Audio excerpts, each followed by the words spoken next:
Upon the many indie games inspired by popular AAA games comes Kave Adventure, a new 2.5D platformer that doesn't shy away from its Donkey Kong Country Tropical Freeze inspiration. While the challenge and IP of the original source aren't always present, the love for platforming engraved with the humorous setting sure is. Taking on the role of Caveman Cave, you're the chief of the tribe, or at least you were up until now. You just got banished for reasons you'll discover later on, and now you've come across a weird alien ship unlike anything you've ever seen. Left behind is a jetpack, one that Cave quickly retrieves and learns to navigate.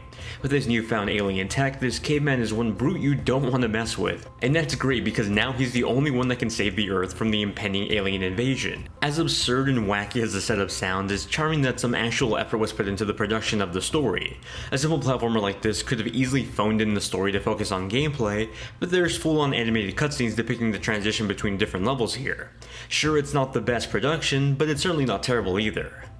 Taking place in a 2.5D adventure, crossing the Stone Age with sci-fi, Kave Adventure thrusts you through 36 levels across ancient Earth. Cave starts off with the simple abilities to run, crouch, jump, and with his new jetpack, hover over large gaps. These early mechanics were fun and kept the gameplay feeling fast. I was able to quickly get adjusted to the controls, and before I knew it, I was blasting through all the early levels, jumping over hazards, swinging my club at enemies, and flying over the large holes in the ground.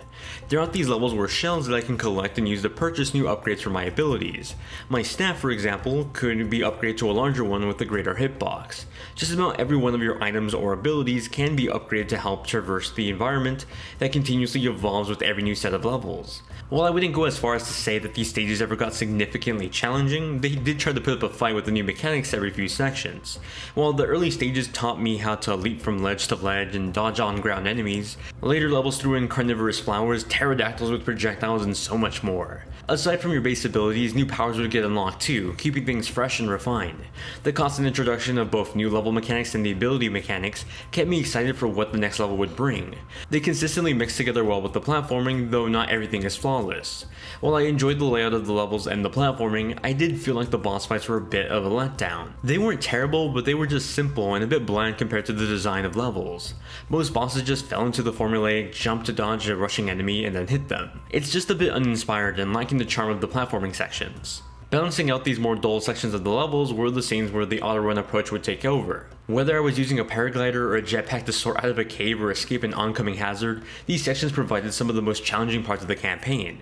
Now, while I took the speedrun approach to most levels, if you do take your time and explore the nooks and crannies, you'll be rewarded with trophies as collectibles. There's one for every level, so if you're a completionist, you'll have some good incentive to take your time and explore as much as you can. When it comes to visuals, Kave Adventure looks impressive when compared to the plethora of other indie platformers on the market. It admittedly adopts a similar color palette and design style to Tropical Freeze, but doesn't ultimately capture the charm of it. It's somewhere in the middle ground where the environment looks lovely, but the characters lack expression. Prehistoric Earth is home to caves filled with drawings and bone remains of dinosaurs. These open up to larger forests with plenty of plant and animal life crossed with the constantly changing weather. The subtle touch of animation in the background helps keep the world feeling alive, like the casual dust storm in the middle of a desert. It makes more highly funded games like New Super Mario Bros. Deluxe look like something made in the prehistoric era. The only part I wish that had more life were the characters. Some of the enemies, including the caveman, just sort of looked plain. They didn't have any particular expressions that made them stand out very much. As for performance, when in dock mode, Kave Adventure runs at a solid 1080p 60, and in handheld mode that's dropped down to 720p 60. If any frame drops did happen, they went over my head because I rarely, if at all, hardly ever noticed them. While I did enjoy the visual presentation for the most part in Kave Adventure, its audio left a lot to be desired. Music was just a bit bland. It didn't really hook me, but rather just faded into the background. It mostly consisted of really old treble-like drums that fit the theme but didn't really leave an impact on me. The sound effects were a bit better, focusing on how the environment interacted with Cave.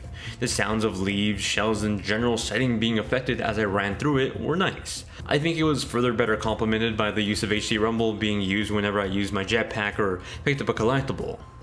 Kave Adventure is a neat 2.5D platformer that tries to recreate the magic and charm of the Donkey Kong Country series through its own IP. While it doesn't always manage to capture every aspect of its target, it's by no means a bad platformer. The platforming parts of levels were fun and kept on evolving to make sure nothing ever felt stale over time. I just wish some of the boss battles matched that level of variety.